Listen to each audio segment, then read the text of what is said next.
ভাই একটু দাঁড়ান, আমি সারাদিন বেচতে পারি না, এটা কন্ডম নেবেন? আরে না না ভাই, সরি। ভাই সারাদিন বেচতে পারি না, একটা কন্ডম নেবেন? না ভাই না, এগুলো দরকার না, না ভাই না।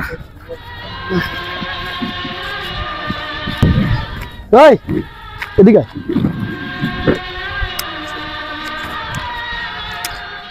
কি বিক্রি করতেছস?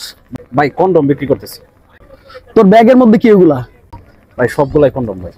আনুমানিক কত টাকা হইতে পারে? প্রায় 2000 টাকার মতো। 2000? ঠিক আছে, আমি দিচ্ছি।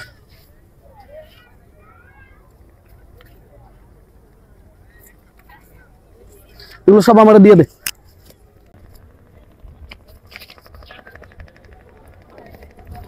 ভাই এতগুলা নিলেন কেন ভাইয়া? পুরো এলাকায় দান করে দিমু, পুরো এলাকা কিসের জন্য কন্ডম দিচ্ছেন? যেন তোর মতো আর একটা মাদারচোদ জন্ম নিতে না পারে।